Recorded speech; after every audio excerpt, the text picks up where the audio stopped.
ዛሬ በህይወታቸው ውስጥ የፈጣሪን ተአምር ያስተናገዱ አንድ የሃይማኖት መምህር ላገኝ ነው። በእንተ ስማ ለማርያም ብለን ያመጣነውን እንጀራ ቁርስራሽ እንጀራ መብሊያ ስናጣ ይሄ ጨው ታውቃለህ፣ በርበሬ አይደለም ጥሬ ጨው የለም።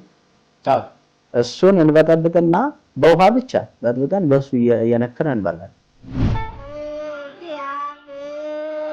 30 ዓመታትን ፈጅተው የተማሩትን ዕውቀት ይዘው ወደ አዲስ አበባ ቤተ ክህነት ውስጥ ለማገልገል በቤተ ክርስቲያን አስተምህሮት ውስጥ አገልግሎታቸውን ለማስፋት ቢመጡም አዲስ አበባ እንዳስቡት ሳይሆን ሳያስቡ ተውላቸዋለች። ቤተ ክርስቲያን ላይ ያለው ትንሽ የሚሰራው የተማሩ ሰዎች አይደሉም እዛ ቁጭ ያሉት። ያልተማረ ሰው ደግሞ የተማረ ሲመጣበት ማሳደድ እንጂ አይፈልግም። እጅ መንሻ እዚያ ቤትም ገብቶ አጨብጭቦ በቤተ መንግስቱ እንደምታዩት እንደውም በዚህ ስውር ነገር ነው። ሰውር አድርጎ በኋላ በሌላ አካውንት አስገባሊ ሊል ይችላል። ይሄ ሙስና ሌብነት ስለሆነ መቼም በዚህ ግን አይን ያወጣ ነው። እሳቸው በወዛደርነትና ባናጢነት መስራት ጀመሩ። የዚህን ጊዜ አደጋ ከ7ኛ ፎቅ ላይ የመውደቅ አደጋ ያጋጥማቸዋል። ከ7ኛ ፎቅ ላይ ቆርቆሮ ጣራ መትቼ ጨርሼ መፋሰሻ ሻንዳ እያሰርኩ ከጣራው አንስቼ መሬት ላይ አረፍኩ። ከሰርጋቸው አንድ ቀን በፊት ብቻ ያገኟት ባለቤታቸው አብራቸው 11 ዓመታትን ይህንን የመከራና የጭንቀት ጊዜ አሳልፋለች። በሉ ባለ ትዳሮች ጥንድ ጥንድ ሆኑና በየወንበሩ ለብቻ ለብቻ ተቀመጡልኝ አለ። እኔ ደግሞ አላቃት አዳራሹ በሙሽራ ሞልቷል። እንግዲህ ለአዲስ እኛ ስንጋባ ቀለበትም የለን፣ ቀለበትም ገንዘብም እንገዛበትም የለም ነበር። ስለዚህ በጧፍ ነው፣ ጧፍ ግዴታ እንደ ቀለበት ተደርጎ በክፍለ ሀገር በጧፍ ነው የምንተሳሰረው። 11 ዓመት ሙሉ ዳይፐር ቀይራ ሰውነቴን አጥባ የነበርንበት የተከራየንበት ቦታ ደግሞ ለትራንስፖርት አይመችም። ወደ ሆስፒታል ያው ግዴታ በጣም ሲጠናብኝ ሄዳለሁ ሆስፒታል እና መኪና እዛ ውስጥ ስለማይገባ አዝላውታ በወገቧ አዝላውታ የሆነት ነው ማለት። እንግዲህ ካደጋው በኋላ ምንድን መሰለህ ያው እኔ ከ2 ወር አላቅም ራሴ የት እንዳለው ምን የት እንደወደቁ ማላቅበት ነገር ነበር። ምንም አለማም አልሰማም። ብዙ ራእይ ነገር አይቼ ነው የነቃሁት። ወንድ ልጅ ትወልዳለህ፣ ስሙንም ወንጌሉ ትለዋለህ፣ ልጁም እንግዲህ ታላቅ ልጅ ይሆናል የሚል ድምጽ ነው የሰማሁት። ከዛ ከነቃው በኋላ እንቅልፍ በዛው ቀረ ማለት ነው። ለ11 ዓመት እንቅልፍ ከዛው ቀረ። ልጆቿ ለፍሬ በቅተው በእኔ ያጣችውን ማንነቷን በልጆቿ ደግሞ እንድታገኝ የዘወትር ጸሎቴ ነው። ጤና ይስጥልኝ። ይህ አይቤክስ ሚዲያ ነው።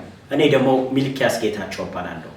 የተኖረ ግን ያልተነገረ ታሪክ አላችሁ? ላዳምጣችሁ እነሆ ዝግጁ ነኝ። በህይወታችሁ ውስጥ በከፍተኛ ውጣ ውረድ አልፋችሁ ዛሬ ላይ ከስኬት ጫፍ ላይ እየኖራችሁ ያላችሁ ሰዎች ታሪካችሁን ለሌሎች መነቃቃት ይውል ዘንድ አካፍሉ። የፍቅር ህይወታችሁን፣ የጓደኝነት ጅማራችሁን ወደኋላ በትዝታ ለመንገር አጋጣሚዎቻችሁ አቃጣሪዎች ያልሆኑባችሁ ሰዎች የግንኙነታችሁን መሰረት ቁጭ ብለን ልንሰማችሁ ነው። በህይወታችሁ ውስጥ ከፍተኛ ውለታ የዋሉላችሁን ዛሬ ለመኖር ያበቋችሁን ሰዎች ለማመስገን ከፈለጋችሁ የኛ የአይቤክስ ሚዲያ በሩን ክፍት አድርጎ ይጠብቃችኋል። ከሚልኪያስ ጌታቸው ጋር ታሪካችሁን እያወጋችሁ አንድም ለሰዎች ዋብሎ መማሪያ ሌላም ጊዜ ለእናንተ መመካከሪያና መተንፈሻ ይሆናችኋልና ኑ በእነዚህ ስልክ ቁጥሮች ደውላችሁ ታሪካችሁን ታካፍሉን ዘንድ በአክብሮት ነው የምንጋብዛችሁ። ሰላማችሁ ይብዛ። እንደምን አሉ መምህር? እግዚአብሔር ይመስገን። እስቲ በራስዎት አንደበት እንግዲህ የቤተ ክርስቲያን ማዕረግ ስላለዎት ራስዎትን አስተዋውቁልን። መምህር ልሳነ ወርቅ ካሳቤል እባላለሁኝ። እንግዲህ በሙያዬ ደግሞ ያቋቋም መምህር ነኝ። ዛሬ እንግዲህ ወደ እርሶ ቤት የመጣ ነው ዋናው ዓላማችን ከእርሶ ህመም ጋር በተያያዘ እንግዲህ አደጋ ተከስቶ ነው። የፈጣሪ ተአምርን በእርሶ ህይወት ዛሬ እንማራለን ብዬ አስባለሁ።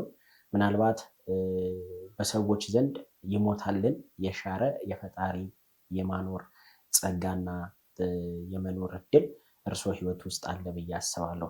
ትንሽ ወደ ልጅነቶ ልመልሰው እና ልጅነቶ እንግዲህ አሁን ካወሩኝ አንጻር አይምሮዬ ውስጥ የሆነ ህፃን ልጅ አብነት ትምህርት ቤት አካባቢ ያለ ልጅ ነው በምስል የሚታየኝና በአብነት ትምህርት ቤት በኩል ነው ያለፉት እርስዎ። እንዴት ነበረ ልጅነቶ?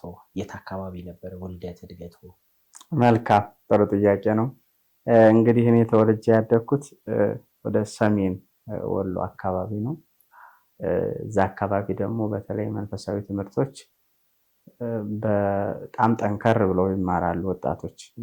እንደው ገና ልጅ 7 5 8 ዓመት ከሞላው ወደ ቄስ ትምህርት ቤት ነው የሚላከው። እንደው ወደ ሳይንሱ ሳይሆን ብዙ ጊዜ ወደ ቄስ ትምህርት ቤት ሄዶ ቆጥሮ ብዙዎች የተሳካላቸው እግዚአብሔር እንግዲህ የመረጣቸው በዛው ቀጥለው ቄስ ይሆናሉ፣ መርጌታ ይሆናሉ። ከዛ አልፎ ደግሞ መምህር ይሆናሉ ማለት ነው። ወይ በአንዱ እንዳልኳችሁ አሁን ቅድም ከነገርኳችሁ ወይ በድጓ መምህር፣ ወይ የቅኔ መምህር፣ ወይ የቅዳሴ መምህር፣ ወይ የአቋቋም መምህር ነው። በእያንዳንዱ ቤት አንዳንድ መርጌታ ወይ አንድ ቄስ ወይ አንድ መርጌታ አለ ማለት ነው። እንግዲህ ከዛ እኔ 8 ዓመት ሲሆነኝ ነው እንግዲህ የእናቴ ወንድም የሚሆን ነበር የቅኔ መምህር ጉባኤ ተክሎ የሚያስተምረው ወደ ጎጃም ውስጥ ነው እና ቤተሰብ ሊጠይቅ ሲመጣ 8 ዓመቴ ነው። ገና የማውቀው ነገር የለም። ገና ሩጫ አልጠገብኩም። ቤተሰቦቼ ለሱ ሰጡኝ ማለት ነው። ይዘህ ሂድና አስተምረው በቃ ተባለ። አደራውን ተቀብሎ እሱም ታዋቂ እስከ 300 ተማሪ ድረስ ያለው ነው ጉባኤው። ሰፊ ጉባኤ ነው። የቅኔ መምህር ታዋቂ የቅኔ መምህር ነው። እሱ ወሰደኝ። ቁጥር አስተማረኝ። ቁጥር ማለት የዘወትር ጸሎት የሚባለው ንባባትን አጠናው፣ ውዳሴ ማርያም አጠናው። ዜማ እንደገባሁኝ የቅኔ መምህር ነው እሱ። ግን እኔ መሄድ የነበረብኝ መጀመሪያ ቅኔ አይቀድምም፣ ዜማ ነው የሚቀድመው። ውዳሴ ማርያም ከጨረስን በኋላ ዜማ ስለሆነ ዜማ ቤት ገባው ማለት ነው። ዜማ በሚገባ ተምሬ እንግዲህ መስተጋብ ቅድም ያልኳችሁ ሰለስት፣ አርያም፣ መስተጋብ፣ ምዕራፍ፣ ጸመድጓ የሚባሉትን ከተማርኩ በኋላ ቅኔ ቤት ሄድኩ ማለት ነው። ከሳቸው አይደለም የሄድኩት፣ ደሴ መድኃኔዓለም የሚባል ተመለሱ። ከጎጃም ተመለሽ። አዎ ዜማ የተማርኩት ባህር ዳር አካባቢ ነው። ባህር ዳር አካባቢ የሚገኝ ቤተክርስቲያን ሰላም አርጊው ማርያም የምትባል እዛ ነው የተማርኩት ዜማ። ከዛ ተመልሼ ዜማ ካወቅኩ በኋላ ቅኔ ቤት ደሴ መድኃኔዓለም የንታለሙ የሚባሉ በጣም የቅኔ እውቅ ናቸው፣ በጣም የታወቁ ሊቅ ናቸው። ከሳቸው ቅኔ ተቀኘሁኝ። አንድ ጊዜ ተቀኝቼ ቁጭ አላልኩም። ድጋሜ ቅኔ መብሰል አለበት። በተፈጥሮ ቅኔ ለማወቅ በ2 ዓመት በ3 ዓመት የሚታወቅ አይደለም። ጠንከር ያለ ትምህርት ያስፈልገዋል። ቅኔ ማለት የሁሉ መሰረት ነው እና ተመልሼ ወደ ባህር ዳር አቅንቼ አሁንም ሽንብጥ ሚካኤል የሚባል የንታ መንግስቱ የሚባሉ ትልቅ ሰው ናቸው። እሳቸውም ሊቅ ናቸው። በጣም በቅኔያቸው እውቅናን ያተረፉ ሰው ናቸው። ከእሳቸው 2ኛ ቅኔ ተቀኘው። ከዛ በኋላ አቋቋም ቤት ገባው ማለት ነው። ወደ ሰሜን ጎንደር ደንቢያ አካባቢ የሚባል እዛ ገባው። በጣም ብዙ ነው ይዞት በጣም ከዛ አቋቋምን በሚገባ ተምሬ እዛው አካባቢ ዝማሬ መዋሲት ቤትን ተማርኩ ዝማሬ። ከዛ ወደ ምስክር ቤት ዩኒቨርሲቲ እንደማለት ነው በግልጽ ቋንቋና እዛ ባታ የሚባል አለ ጎንደር ባታ፣ እዛ ገባው።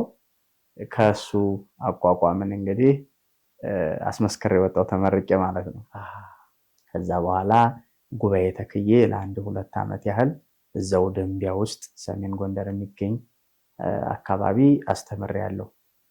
እንግዲህ 160 እስከ 200 ተማሪ ድረስ ያለበት እሱን አስተምሬ በጣም ብዙ ነው። አዎ በጣም በኢትዮጵያውያን እናቶች ነው ያደግኩት። እንግዲህ ያሳደገችኝ በድንግል ማርያም ስም እየጠራው የድንግል ማርያምን ስም እየጠራው በሰሜኑ ባሉት እናቶች ልገሳ ነው እንግዲህ ይህን ትምህርት የተማርነው ማለት ነው። ብዙ ውጣ ውረድ ያለው በጉባኤ ቤት ብዙ መከራ አለ። ልብስ ቢያልቅ ልብስ የምንገዛበት የለም። አንድ ሰሚዝ 1 ወር ወይ 2 ወር ልንለብሰው እንችላለን ሳናወልቀው። የእውነት ነው የምላችሁ ብዙ መከራ አለው። እንዲህ እንደው ማጠብ ለምን ብናጠው ሌላ ምን የለም። ያንን አድርገው ነው እንግዲህ እዚህ ቦታ ላይ የሚደረሰውና በብዙ ስቃይ እንጀራ ቢኖር ወጥ የለም፣ ምን እንደምናደርግ ታውቃለህ? ብዙ የኢትዮጵያ ሕዝብ ሊያውቀው ይገባልና የጉባኤን ምንነት የቄስ ተማሪዎች በምን ህይወት እንደሚያልፉ ህይወታቸው ምን እንደሆነ ብዙ ሰው አይረዳም። ልክ ቤት ተቀምጦ ወጥ እየተጨመረለት እንጀራ የሚሰጠው ነው የሚመስላቸው። አይደለም። እንጀራ የሰጡንን በእንተ ስማ ለማርያም ብለን ያመጣነውን እንጀራ ቁርስራሽ እንጀራ መብሊያ ስናጣ ይሄ ጨው ታውቃለህ? በርበሬ አይደለም ጥሬ ጨው የለም። እሱን እንበጠብጥና በውሃ ብቻ በጥብጠን በሱ እየነከረን እንበላለን። ይህንን ሰው አያውቅም፣ አይረዳም። ብዙ በተለይ ወደ ከተማ አካባቢ ያሉት ሰዎች ምን እንደሆነ በፍጹም ስለ ጉባኤ ቤት አያውቁም። እና እንደዛ ነው። ስናጣ ደግሞ ሁሉም ይጠፋል። ሁሉም ሲጠፋ ውሎ ማደር ሁሉ አለ እንደ አክፍሎት። እንግዲህ ውለንም ሳይበላ በተማሪ ቤት እንደዛ ሆነን ነው የምንማረው። መጨረሻ ላይ ግን ምንድነው ደሞዛችሁ ቢባል በእግዚአብሔር ዘንድ ይገኛል ተብሎ ነው። የእግዚአብሔር በረከት ይገኛል ተብሎ ነው። የዛ ሰዓት ብር ትዝ አይለንም። ደሞዝ ተቀጥረን እንከፈላለን አይደለም። በሳይንሱ አንድ ሰው ሲማር አይ ወይ በኮምፒውተር ሳይንስ ብመረቅ ደህና ደሞዝ ላገኝ እችላለሁ፣ ወይም እንግሊዘኛ መምህር ብሆን በቋንቋ የሆነ ገንዘብ አገኛለሁ ብሎ ነው የሚያስበው። በዚያ ቤት አይታሰብም። ከጉባኤ ቤት ወጥተን ጨርሰን ከተመረቅን በኋላ ነው እንግዲህ በገንዘብ መቀጠርን የምናውቀው እንጂ ከዛ በፊት ምን እንደሆነ አናውቅም።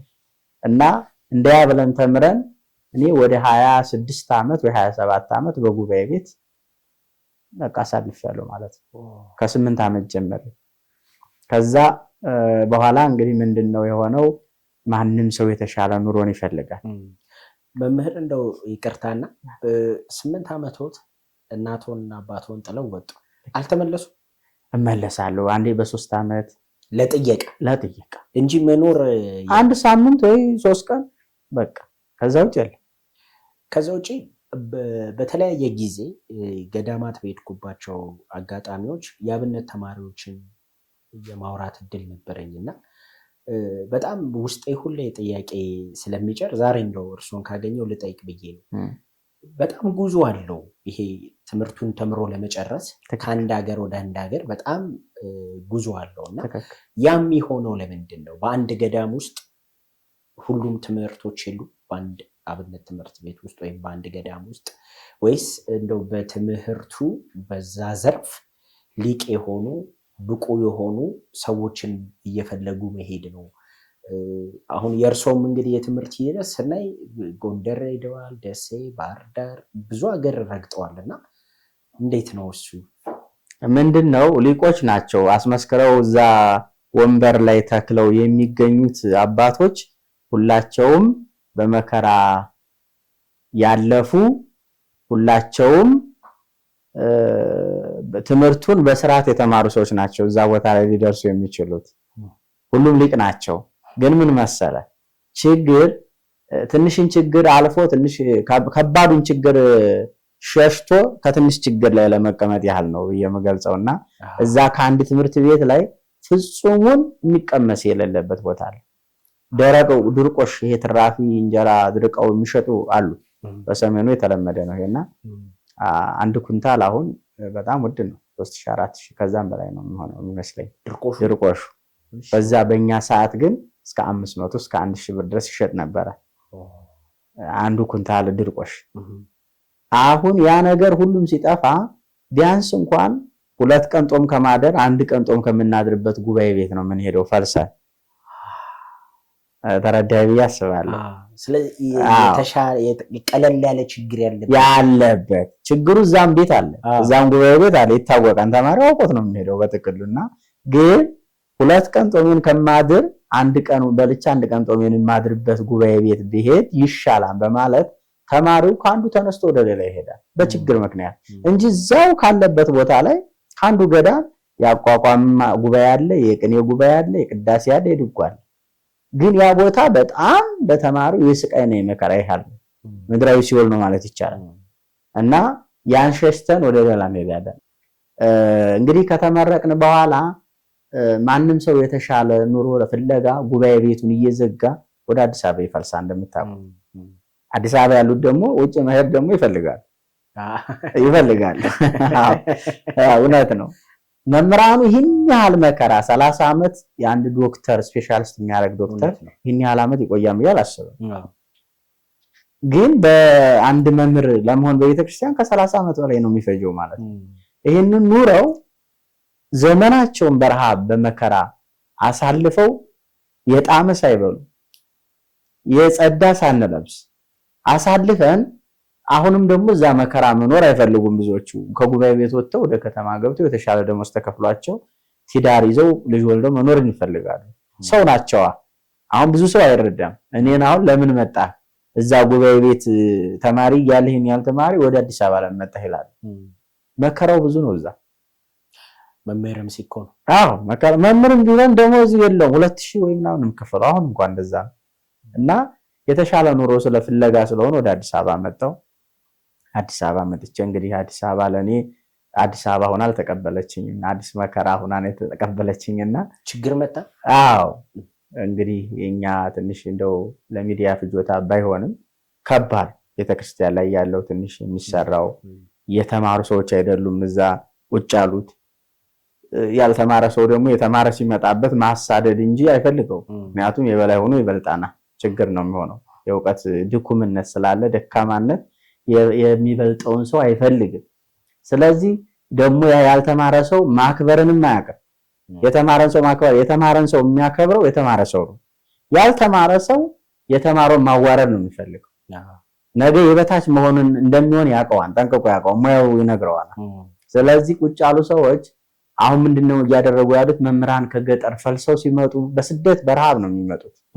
የተሻለ ኑሮ ፍለጋ ነው። በሙያቸው እግዚአብሔርንም ሊያገለግሉ በስጋቸውም ደግሞ ልጅ ወልደው ለመኖር ነው የሚፈልጉትና ለቅጥር ሲመጡ ውድድር ይወጣል፣ ሀገረ ስብከት ይወጣል አይደል?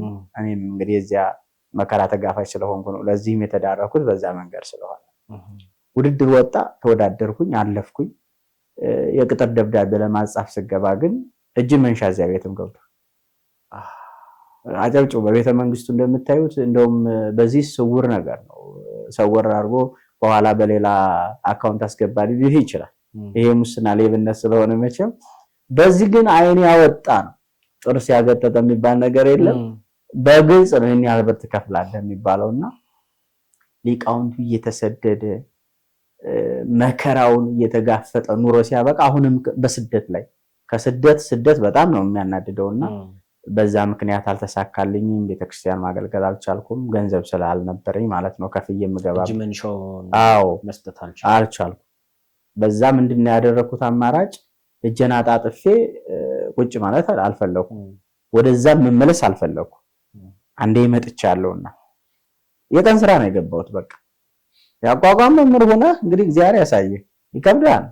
ዘመኔን ስራ ሰርቼ አላውቅም። ስራ ሰርቼ ከ8 ዓመት ጀምሮ እጄ በጣም እስልስ ያለች የሴት ልጅ እጅ ነው የምትመስለው። ሰርቼ አላውቅም። መጨረሻ ላይ የቀን ስራ ገብቼ አርማታ ስጨብጥበት ግን በሙሉ ይሄ እጄ ፈነዳ። በቃ ይሄ አይቶት የማያውቀው ባሬላ ሲሸከም ያን ሁሉ መከራ ተጋፍጬ ሙያ ለመድኩኝ። እግዚአብሔር ይመስገን የሀገሬ ልጆች ነበሩ፣ እነሱ ሙያ አስለመዱኝ። ሚስማር አናጺ ሆንኩኝ ማለት ነው። ሚስማር ድብደባ እንግዲህ አናጺነት ሙያ ያለው እንግዲህ ዓመት ከ6 ወር ከሰራው በኋላ ነው እንግዲህ 1 ዓመት ከ6 ወር በቀን ሰራተኝነት በአናጺነት መስራት ለተወሰነ ጊዜ በቀን ስራ ሰርቻለሁ። ከዛ ሙያ ጠጋብ እየረዳቱኝ እነሱ ጋር ሙያ አስለመዱኝና አናጺ ሆንኩ ራሴን ችዬ። ከዛ ለዓመት 6 ወር ያህል አካባቢ ራሴ ባለሙያ ሆኜ ሰራው። ያው እንግዲህ እግዚአብሔር ፈቃድ ነው። ከ7ኛ ፎቅ ላይ ቆርቆሮ ጣራ መትቼ ጨርሼ መፋሰሻ ሻንዳ እያሰርኩ ከጣራው አንስቼ መሬት ላይ አረፍኩ ማለት ነው። ከ7ኛ ፎቅ ማለት ምንድነው የተፈጠረው? ይሄ መፋሰሻ ሻንዳው የለም በዳር ያለው እሱን አስሬ ሽቦ አለ፣ በሽቦ ነው የምታሰረው ዳርዳሩና እሱን አስሬ ስቆርጥ በገዛ ኃይሌ በቃ በአየር ላይ የያዝኩት ነገር ለቀቅኩት። ምን እንደተፈጠረ አላውቅም። ራሴን ያገኘሁት ከ2 ወር በኋላ እንግዲህ ሆስፒታል ነው ማለት ነው። እና ጉዳቱም በጣም ከባድ ነው። ከታችም የተቀበለኝ ድንጋይ ነው። ይሄ የመፋሰሻው ውስጡ ቱቦ ሊቀበርበት ተጎርጉሮ ተቆፍሮ ነበረ። ድንጋይ በሙሉ ድንጋይ ነበረ።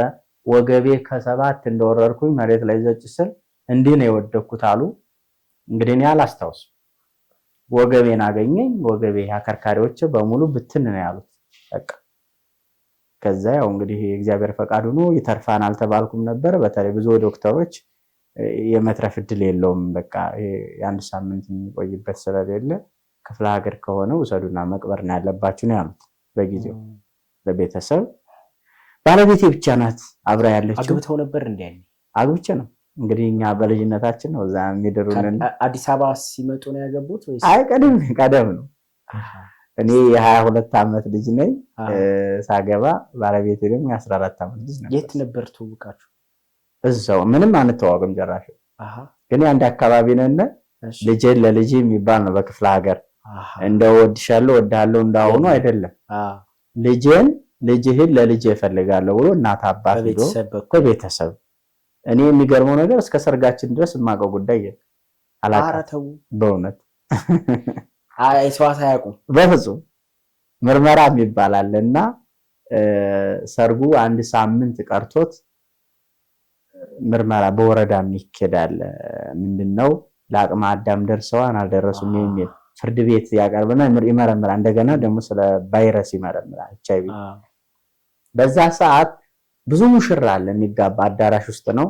አንድ የሕክምና ባለሙያ ሲያስተምር ቆይቶ በሉ ባለትዳሮች ጥንድ ጥንድ ሁኑና በየወንበሩ ለብቻ ለብቻ ተቀመጡልኝ አለን። እኔ ደግሞ አላቃት አዳራሹ በሙሽራ ሞልቷል። እንግዲህ ለአዲስ እኔ ከጎንደር ገና ከትምህርት ቤት መጥቼ ነው። ማን ቀይቱን ተቆርጦን ምን ትሁን ማቀ ጉዳይ የለም። እሷም ከቤተሰብ ጋር ሄዳለች፣ እዛ አዳራሽ ውስጥ አለች። እኔም ከቤተሰብ ጋር ሄጃለሁ። እሷም አታውቁትም፣ አታውቀኝም በምንም። ሁሉ ሙሽራው ቢያንስ ወደ 25 ሙሽራ ተጋቢ ይመስለኛል ቁጭ ብሏል። ብዙዎቹ ይተዋወቃሉ ይመስለኛል። በዚህ በትምህርት ቤት በሳይንሱ ስለሚተዋወቁ የሚተዋወቁ ይመስለኛል። አሁን በየሚስታችሁ ባሎች ሄዱና ቁጭ በሉ፣ በአንድ ላይ ቁጭ በሉልኝና ትምህርት ልሰጥ ነው ሲል መጨረሻ በአንድ ላይ ሆነው ሲጨርሱ መጨረሻ መሆኗ እሷን ስትሆን አይ እሷ ትሆናለች ብዬ በግምት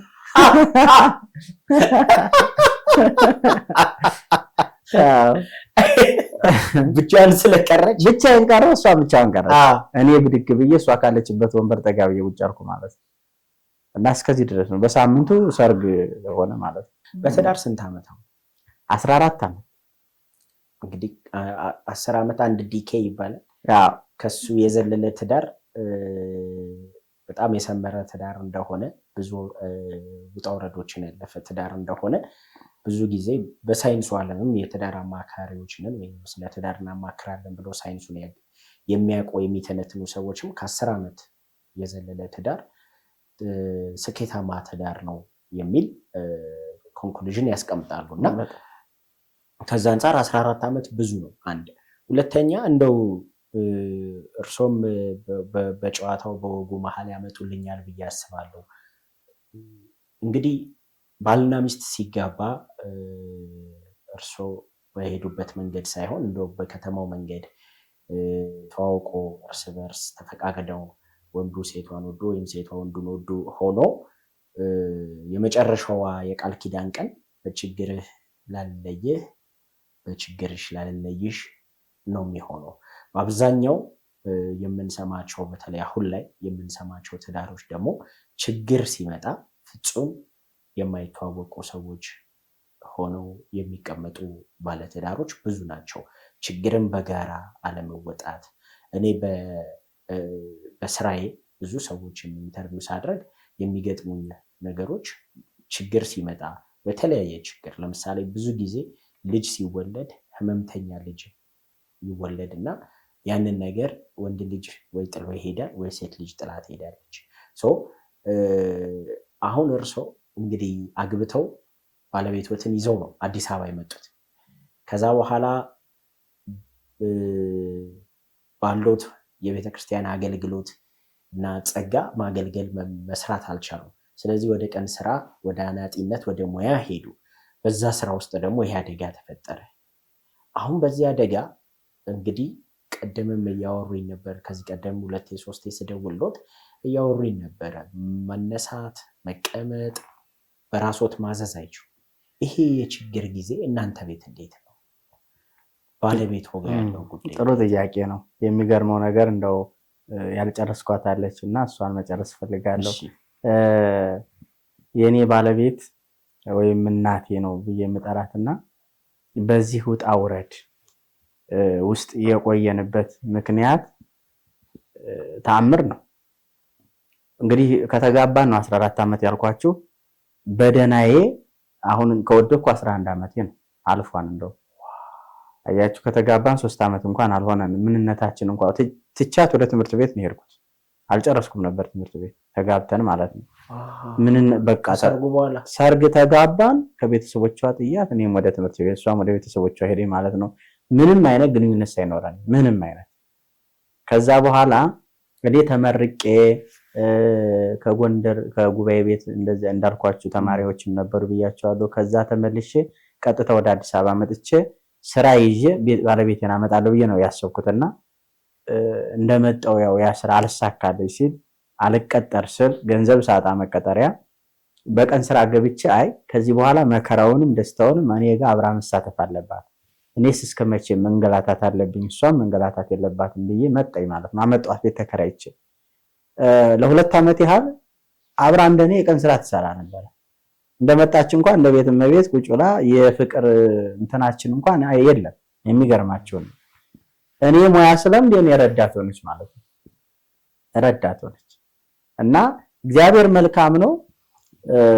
በእኛ ቤት ደልቷት አይደለም፣ ልብስ ቀይር አይደለም፣ ወይም አማርጣ በልታ አይደለም። የምነግራችሁ ያሳለፍነው ይህንን ዘመን ረሃቡም ጥሙም እየተፈራረቀባት ነው ከኔ ጋር መቀጠል የፈለገችው። እዛ ሰዓት በቅድስት ቤተክርስቲያን የማይሻር ሕግ ዘላለማዊ በሆነው በቃሉ እስከ ሞት እስከ መቃብር የሚባለው ፍቅር ማለት ነው። ከዚህ በኋላ ቢታመም አብሬው ልታመም ላስታመም እስከ መጨረሻው ሰዓት ድረስ እሱ ጋር ልኖር ብላ የገባችው ቃል ኪዳን በጣም ይሰማል። በክፍለ ሀገር በጣም ይከበራል። እግዚአብሔር ለኔ አይደለም ቃል ኪዳኑን የገባቸው እኔና አሁን እንጂ ቃል ኪዳን የተገባባ ነው። በመካከል ማን ነበረ? እግዚአብሔር ብቻ ነበር የነበረው። ስለዚህ ያ የማይሻረው መጽሐፍ ቅዱስን ጨብጣ ከዚህ በኋላ አብሬው ልኖር፣ ቢረባው ልራብ፣ ቢጠማው ልጠማ ብላ የገባችውን ቃል ኪዳን ያከበረች ጀግና ሴት ናት። ቅድም ጠቅሼላችኋለሁ። በወሩ ይለያያሉ ምላችሁ የውሸት መሃል ላይ የሆነ ነው፣ የልብ መሃል ላይ አይደለም። እኛ ስንጋባ ቀለበትም የለን፣ ቀለበትም ገንዘብም እንገዛበትም የለም ነበር። ስለዚህ በጧፍ ነው። ጧፍ ግዴታ እንደ ቀለበት ተደርጎ በክፍለ ሀገር በጧፍ ነው የምንተሳሰረው። ቀለበት የለም። አሁን የ100,000 ዳይመንድ ቢያስረላትም በበነገትየው የሉም ነው፣ ይጠፋሉ። የውሸት ከሆነ መሐላው በዛ መንገድ ነው። ስለዚህ አሁን ደግሞ አተው አይደለም ያሁኑ ትውልድ ቤታቸው ጥሩ ስራ ኑሯቸው እንኳን ጥሩ ስራ እየሰሩ ከራሳቸው አልፎ ሌሎችን ማስተዳደር የሚችል ንብረት እያላቸው ይለያያሉ። ለምን? ድሮም የውሸት ነበር ማለት ነው የተገናኙት ካፌ ስለነበረ በምግብ ነው የተገናኙት። አየህ ከእውነት እኮ ነው የምነግርህ። እና ይሄንን ነገር እስከ መጨረሻ ድረስ እንዲዘልቅ አልሆነም። በሆድ የተገናኘ ነው። በሆድ ሲያጣ የሚበላው ሳጣ ይለያያል ማለት ነው። እና የሆነ ነገር ሲጎልባቸው ያ ነገር ሁልጊዜ ፉል ለምን አልሆነም፣ ሁልጊዜ ለምን ሙሉ አልሆነም ብለው ያስባሉ። እኛ ግን ስንገናኝም ከክፍለ ሀገር ከአርሶ አደር ልጆች ነው የተገኘ ነው። ያን የመጣንበትንም እናስባለን። እናትና አባቶቻችን በምን መንገድ ተገናኝተው በምን መንገድ እኛ እንዳሳደጉ እናውቃለን። እስከ መጨረሻው ድረስ እስከ ሞት ድረስ አይለያይ በብዛት በክፍለ ሀገር። የሆነት ነው የምላቸው። አሁን የመጣው ትውልድ ግን ክፍለ ሀገርን መለያየት ጀምሯል። የሚገርም ይጋቡና በቃ ወድሻለሁ ወዳለ ይባባሉና ቤተሰብ እንደውም እየተናደደ የድሮ ባህላችን ለምን ቀረ ብሎ ማለት ነው። ወዲያው አሁንም እንደ ከተማው ገብቷል። እዛማ እየተበላሸ መጣ እና እኛ ያለፍንበት መከራ 11 ዓመት ሙሉ ዳይፐር ቀይራ ሰውነቴን አጥባ የነበርንበት የተከራየንበት ቦታ ደግሞ ለትራንስፖርት አይመችም። ወደ ሆስፒታል ያው ግዴታ በጣም ሲጠናብኝ ሄዳለሁ ሆስፒታልና መኪና እዛ ውስጥ ስለማይገባ አዝላውታ በወገቧ አዝላውታ የሆነት ነው ማለት። ይሄ ነው ፍቅር ማለት። ፍቅር ማለት ሳይኖርህም አብረህ የምትኖርበት፣ ረቦህም አብረህ የምትራበበት፣ ጠምቶህም አብረህ የምትኖርበት ነው። ይሄን ልብስ ለምን አልለበስኩም፣ ይሄንን ምግብ ለምን አልበላሁም፣ ይሄን መጠጥ ለምን አልጠጣውም አይደለም የምትለው እሷ የኔ መከራ እስከመጨረሻው ድረስ አብሬህ እኖራለሁ ብላ የገባችው ቃል ኪዳን ይኸው እስካሁን ደርሶ እንግዲህ 11 ዓመት ሙሉ በአልጋ ላይ ሆኜ ምንም ሳላደርግላት 2 ልጆች አሉና እግዚአብሔር በልጆች ባርኮናል። አዎ ልጆች እኔ 3ኛ ልጅ ነኝ ማለት ነው። 3ኛ ልጅ ነው እስካሁን የምታሳድገው። እነሱ ትንሽ ከሷ ትከሻ ወርደዋል፣ እኔ ግን አልወረድኩም እስካሁን። እና እንደዚህ አይነት ፍቅር ነው ፍቅር የሚያስፈልገው በእግዚአብሔርም የተወደደ የሚሆነው የተወለዱት ልጆችም የሚባረኩት ምንም ባይኖር በአንድ ዳቦ ተደስተ የምትውልበት ቤት መሆን አለበት እንጂ ጠረጴዛው በምግብ ሞልቶ የፈለከውን በልተ የፈለከውን መዓዛ ተቀብተ ብትወጣ ፍቅር ከሌለ ግን ከንቱ ነህ። ሐዋርያው ጳውሎስ ተናግሯል ይሄንን ነገር። ፍቅር ግን ከሌለ እንደሚሿሿ ጸናጽል ነው ብሏልና ለትዳር መሰረቱ ምንድነው? መተሳሰብ፣ መተጋገዝ። በመካከላችን ምንም የለም ማለት አይደለም አለ። ግን ያን ነገር ምንድነው? በትዕግስትና በማስተዋል ነው የምናልፈው። እንኳን ታምሜ ይቅርና እኔ አሁን ታምሜ ያለው አይደለ በጣም እናደዳለሁ። ህመሙ ራሱ ያናደዳል። 24 ሰዓት ሚጥሚጣ በርበሬ ለውሰህ አይንህን ቀብተህ እንደው ለአንድ ደቂቃ ቆይ ብትባል ትችላለህ? ከባድ አችልም። ለሴኮንድ እንኳን አይቻልም። እኔ ግን ያው 11 ዓመት እየኖርኩ ነው ማለት ነው።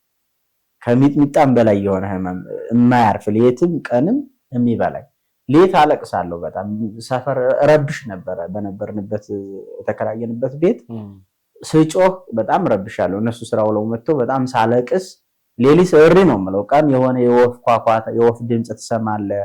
ወጥቼ ባላይም ሰው ወሬ ሲያወራ ትሰማለህ። ጆሮ ይሰማል ቢያንስ ባታያቸው። ሌሊት ግን ማንን ትሰማለህ? እጥፍ ቀን ነው የሚሆነው፣ እጥፍ ሌሊት ነው የሚሆነውና እስከሚነጋ እንዴት ብሎ እንደሚነጋል በጣም ታምር ነው። ያንን ነገር ችል ሳለቅስ አብራ ሳለቅስ እያለቀሰች ሳነባ አንብታ እንድስቅ ደስ ብሏት አውቃ ፈገግ ብላ ውስጧ ባዶ ሆኖ ቤት ምን እንዳይኖራትም ፈገግ ብላ ገብታ ልሳነ ወርቅ ብላ ጥርሷን ፈገግታዋን አይቼ እንትን እንላለን ማለት እንቀጥላለን። እና እንደዚህ የምታደርግ እንደዚህ አይነት ሴቶች ያስፈልጋሉ በአሁኑ ሰዓት። የእውነት ነው የምላችሁ። ስትታመም ትታህ የምትሄድ ሴት ሳይሆን የምታስፈልግ በመከራ ጊዜ አጠገብህ የምትሆን ሴት ነው የሚያስፈልገው። ገንዘብ ይሄዳን ይጠፋል። እኔ አሁን ሙያ ለምጄ ሳለ ስራ ሰራ ነበር። ቤተክርስቲያን የኔ ጓደኞች እዛ ሰዓት 5000 ነበር ደሞዛቸው በወር። እኔ ግን በሳምንት ቅዳሜ 7000 ብር አገኝ ነበር። አናጺ ሆኛ ይሄው ከሰራህ ጉልበት ካለ ለምን ቤተክርስቲያን አልተቀጠርኩም ብለው ሙጥኝ አትልም። ሙያችን ኑሯችን የቤተክርስቲያን አገልጋይ እንድንሆን ነው የተፈጠርነው የመጣነው ዓላማ።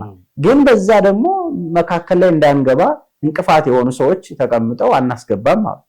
በዛ ሰዓት ግን እኔ አጣጥፌ ቁጭ ማለት አልቻልኩም። ስራ ለመርኩኝ። ስራ እየሰራው ቤተሰብ እያስተዳደርኩ ነበር። ስለዚህ ያን የነበረንን ጸጋ አሁን ስናጣ መተው ወይም መጣል አልፈለገችምና በዛው ነው የቀጠልነው። ይሄ 14 ዓመት የመከራ በቃ የጨለማ ጊዜ ወደ ህመሙ እንምጣ።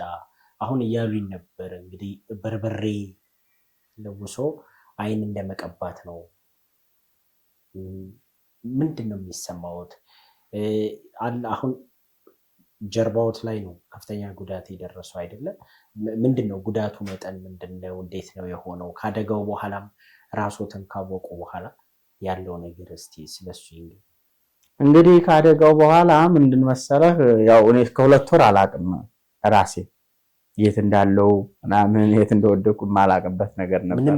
ምንም አለማም አልሰማም። እስትንፋስ ብቻ አለ እንጂ መናገር ሁሉ አልችልም ነበር። ከዛ በኋላ ግን ያችን የቆጠብናት ብር እየሰራን የቀን ስራ ያጠራቀምናት ብር ስታልቅ ከሆስፒታል ወጥቼ ወደ ቤት ሆንኩ ማለት ነው። ቤት ነቀው ድንገት የነቀውበትም ታምር ነው የሚገርም። ብዙ ራእይ ነገር አይቼ ነው የነቀውት። የእውነት ነው የምልህ። መነገር ይችላል? አዎ ይችላል። እና ንቀት እዛው ህልም ላይ እንዳለሁኝ ወንድ ልጅ ትወልዳለህ፣ ስሙንም ወንጌሉ ትለዋለህ፣ ልጁም እንግዲህ ታላቅ ልጅ ይሆናል የሚል ድምጽ ነው የሰማሁት በጆሮዬ። እንቅልፍ ያለው ነው የሚመስለኝ። እዛ ይሄ ማደንዘዣው ምንም ተጋግዞ የህክምናውም የምኑም አለ አይደለ? ልክ በቃ ደክም ያለው ማለት ይችላል። የሚል ድምጽ ስሰማ ብድግ አልኩ እና 3 አባቶች ናቸው። ባለቤቴን ጥቁር ካባ እንደው አልለበስኩትም እንጂ ካባ ያለ አሁንም ከባለቤቴ ከዚህ ጀምሮ እስከዚህ ጥቁር ካባ እስከ እግር ቁርጭምጭምቷ ድረስ አለበሷትና በቤተክርስቲያን በሞሰብ እንጀራ አድርገው ሞሰብ በሰሜኑ ታውቁ ከሆነ ካወቃችሁ እና በሷ በክዳኑ አርገው እንጀራ ፈትተው የበረከት ቤተክርስቲያን የሚሰጥ የለም ጸሪቀ መበለት እንደዛ አይነት እነዛ አባቶች ለህዝቡ ያድላሉ። ከዛም አንዱን የተሰጠሁት እኔ ነኝ። አይዞ በርታ ልጁም ወንድ ልጅ ትወልዳለህ ስሙም ወንጌሉ ነው አይዞ በርታ ተብዬ ባለቤቴን ደግሞ ያን ጥቁር ካባ አለበሷት እስከ እግር ቁርጭምጭምቷ። ይህን ካባ የምናወልቀው እኛ ነን እኛ ካላወለቅ ነው እንዳታወልቂ ብለው ይሄ ቁልፍ አለው እንደዚህ አድርገው ቁልፍ አደረጉት ማለት ነው ካባው እኔን ካባ። ከዛ በኋላ ያን ህልም እንዳየው ብድግ አልኩ ማለት ነው። ነቃ አሉ የተሰዎች ነበሩ። ያው ዛሬ ይሞታን ነገ ይሞታን ስለሆነ ሰው እንጂ ተርፋን የሚልም ፍጹምን በሰው አይምሮ የለም። መጨረሻ ሲሉ ነቃሁን ተነስቼ ይሄ እንደ አይነት ራእይ አይቻለሁ ህልም አይቻለሁ ጻፉልኝ አልኳቸው። አይ እንደው ብዙዎቹ ዝም ብለው እንደ ፌዝ ነገር የለም አይ ጨንቆት በቃ ሳልወልድ መሞቴ ነው ብሎ አስቦ ነው የሚሉኝ አሁን ሲነግሩኝ ማለት ነው። ያን ነገር ግን ባለቤቴ ጽፋ ያስቀመጠች ወንድ ልጅ ወለድን ስሙንም ወንጌሉ አልነው ማለት ነው። ይሄ ልጅ ነው መተው እና ከዛ በኋላ ህመሙ እየቀጠለ መጣ። ከዛ ከነቀው በኋላ እንቅልፍ በዛው ቀረ ማለት ነው። ለ11 ዓመት እንቅልፍ ከዛው ቀረ። ከነቀው በኋላ እንቅልፍ የሚባል የለም ሌትም ቀንም ማለት ነው። ህመሙ ነው ወይስ የተለየ? ህመሙም እንቅልፍም የለም ሌትም ፍጥጥ ነው እንደዚህ ቀንም ፍጥጥ ነው። 11 ዓመት እኔ እኮ የዓለም ሪከርድ ሰብር ነበር እንደው ሰው ይይላል አንዳንዴና ያንን ያህል አሳለፍኩኝ። ምንድነው ያው እዚህ ጀምሮ እንግዲህ ብረት ገብቶበታል። ኮሪያ ሆስፒታል ነው እዚህ ገርጃለሁ ያስገቡልኝ። ሁለቱም ብትን ስላለ ያከርካሪ በሁለት ብረት እንደዚህ አድርገው ገድፈው በዚህኛው አንድ ስገው በዚህ አንድ ስገው ከሶስት ቦታ ላይ ቡለን ታስሯል ማለት ነው። እሱ እንግዲህ ቅዝቃዜ ሲሆን በቃ ጭምቅ አርጎ ይዛን እግርህን እንዳለ ስቦ ማለት ነው። ደግሞ ፀሐይ በጣም ሙቀት ሲሆን ደግሞ ይሄ በራሱ ይግላን ይመስለኛል በተፈጥሮና ጭንቅላት ላይ ነው የሚወጣው። በቃ ራሴን ያስተኛል በጣም መቆጣጠር ያቀተኛል። ከዛ ትራማዶል የሚባል መርፌ በጣም ከፍተኛ መርፌ ነው። እሱን ተወግቼ ነው አይኔ የሚበራው። አይኔን ሁሉ ያርደኛል አንዳንዴ በጣም ከህመሙ ብዛት ወይኔ ብዬ በጣም አለቅሳለሁ። ሰፈር እስከሚናወጥ ድረስ በጣም ያስፈቅሰኛል። እንዳያልን ቀጠልን ማለት ነው። እንግዲህ የዛሬ አመት አካባቢ የኔን ጉዳት የተመለከቱ ወንድሞች በማህበረ ቅዱሳን ቴሌቪዥን እንዲዘገብ አድርገው ህንድ ሀገር ሄጄ ለ3 ወር ያህል ቆይቼ ካልጋ ወርጄ ለ11 ዓመት ያህል እንግዲህ ሰው ነበር አዛውሮ እግሬን ወደዚህኛው ጎን ተዛውሮ መተኛ ስፈልግ ይሄኛው ሲቃጠል ባለቤቴ ካላዞረች እኔ መዞር አልችልም ነው። ወደዚህኛው አዙሪ ስልም እሷ ናት የምታዞረኝና አሁን ግን ምንድነው ከዚያ ከሄድኩ በኋላ በሁለት ክራንች ቀጥ ብዬ እንድቆም አደረጉኝ። ከአልጋ ወርጄ ሽንት ቤት የተሰተት ያለ ከሆነ ፊቴን ታጥቤ እወጣለሁ። ግን ለ11 ዓመት ሰገራም ሆነ ሽንት መቆጣጠር አልችልም። እስካሁን ድረስ በዳይፐር ነው። ግን ምንድነው የሚሉኝ አሁን በሕክምና የደረሱበት እዚህ በላይ መታጠቂያ በላይ ያለው ይሰማል። ይሄ ሰውነቴ ሲቆነጥጥ ይሰማል። ወደታች ያለው አይሰማም። ብታርደው ብትፈልጠው የሚሰማ ነገር የለውምና የታችኛው ነርቮች ስለተጎዱ የላይኛው ነርቭ ስለሚሰራ ከላይኛው ለታችኛው በማዋስ ነርቮች ሰርጀሪ በዚህ የሚለጠፋል በጎንና በጎን የሚሰራ እሱ ቢሰራ ሽንት የመቆጣጠርና ህመሙ የመቀነስ ይጠፋን ማለት አይደለም ነርቭ ስለሆነ ግን ህመሙ እንዲቀንስ ይሆናል። 80% 70% ህመሙ ይቀንሳል እና ሽንትም የመቆጣጠር ነገር ይኖራል። ይህን ነገር ብታደርግ ብለው አማከሩኝ። እዛ ገንዘብ ስላለቀ ምንም ማድረግ አልቻልንም። ህክምናው ለ6 ወር ነበር የታሰበው። 3 ወር እንኳን አልሞላንም። እንግዲህ ወደ ሀገራችን ገባን ማለት ነው። አሁን ያገኘሁት ለውጥ ምንድነው ብትለኝ ያለ 11 ዓመት እንቅልፍ ያጣሁት ከ6 ሰዓት እስከ 9 ሰዓት እስከ 10 ሰዓት ለ3 ሰዓት ለ4 ሰዓት እንቅልፍ እያዘኝ ነው ሌሊት ማለት ነው። አንዱ እሱ ነው። ሌላው ካልገው ደግሞ አሁን ወደ እኔ ያገላብጭኝ በዚህኛው ጎን ያለንም በዚህ ያለንም ራሴ በእጄ እያያዝኩኝ ማገላበጥ ወገቤ ጥሩ ሆነ። በቃ ፊዚዮቴራፒ ትንሽ አሰሩኝ እዛው ህንድ ሀገር።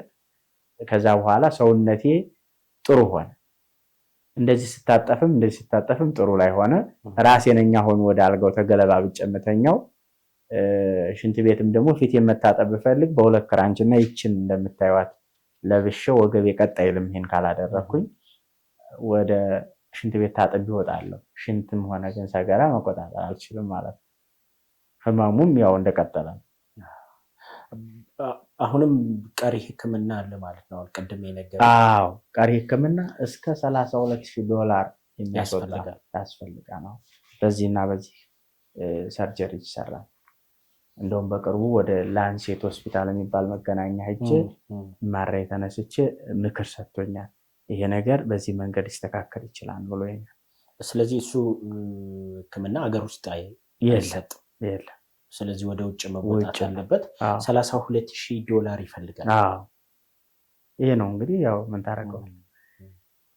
አንዳንድ ጊዜ እንዲህ አይነት አደጋዎች ከእግዚአብሔር ጋር የምንጣላበት ከፈጣሪ ጋር ትንሽ ምልልስ ውስጥ የምንገባበትን አጋጣሚዎች ይፈጥራሉ፣ ወይም እንደዛ አይነት አመለካከት ይመጣሉ ውስጣችንን።